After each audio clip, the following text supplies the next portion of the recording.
Hey everyone, and welcome back to Joy at Work. It's great to be with you again. I hope you're all doing well. It's July 31st, and kind of getting towards the end of the summer here. The Premier League has ended, and the only good thing about that, in a way, is that it's going to be a short break. Congrats to Liverpool, and enjoy it while it lasts. And I wouldn't say anything beyond that before I start getting all kinds of comments about my team. But I hope you're doing well. I hope you're staying safe, and good to see you again.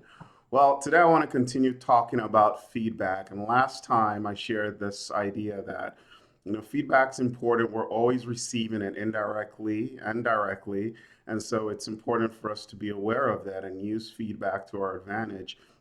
And I talked about things that get in the way of receiving feedback and using it. Now, I have to remind us all that feedback is a gift. It's your choice, on whether you want to use feedback or not. You don't have to. You really just don't have to. People can share whatever they want to share with you.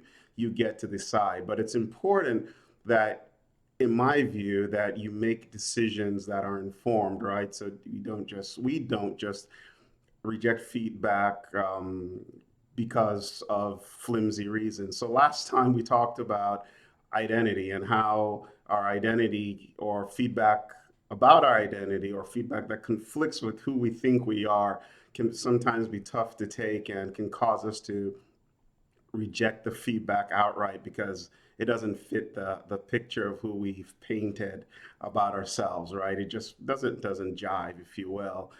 And so this week, I want to talk about another thing that gets in the way. And this is interesting because when I did the video on identity and how it impacts our feedback or receiving feedback, the first bit of feedback I got on that video was a gentleman telling a story about how he had received feedback from somebody at work, and it seemed like at least he had rejected it because he didn't feel that person was maybe qualified, or yeah, qualified is the right way to say it, to provide him that feedback. And that was great because that's exactly what I want to talk about today.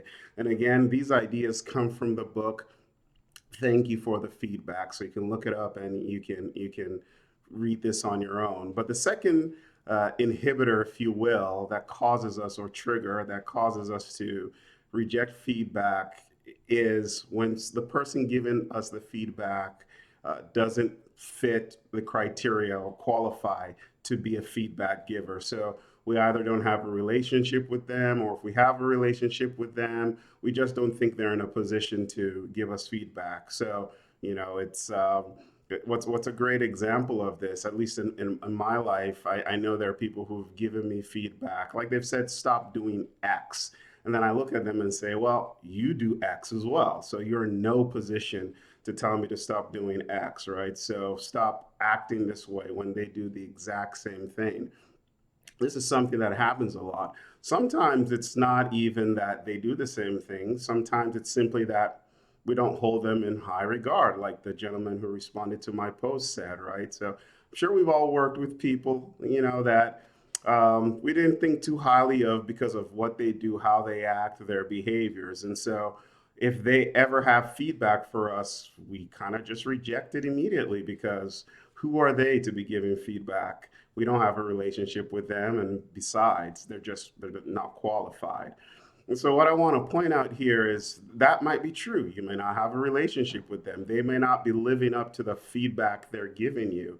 But we need to be careful not to confuse the message with the sender, because sometimes there is truth in the message. And if you just reject the message because of who's given it to you, you might lose an opportunity to improve yourself. Remember, feedback's about you. Even if somebody's giving you feedback to maybe slight you, embarrass you, right? Think about it. Like, if you use that feedback and you incorporate it appropriately, if it applies, it actually makes you better and not that individual. So, when people give us feedback, people who we don't have a relationship with, or people we don't believe are qualified to give us feedback, we need to be careful not to just reject it outright because of who they are. We need to take the time to process the feedback, to say, okay, maybe, I don't have or hold this person in high esteem, high regard, but what they're saying, there's some truth to it. And I've had this happen many times in my career where a team member, a peer, even a superior will give me feedback about something I do, maybe a word I use all the time, or something I just do that could be improved upon. And my natural inclination, like probably many of us, is to say, "Who are you to provide me that feedback?" But fortunately, sometimes, not all the times, I've actually taken that feedback, processed it, and realized that there was something in there for me, even though I didn't like the person who was giving me the feedback. So don't let the sender get in the way of the message. The feedback is yours. Again, it's your choice. You decide whether you're going to take the feedback or not.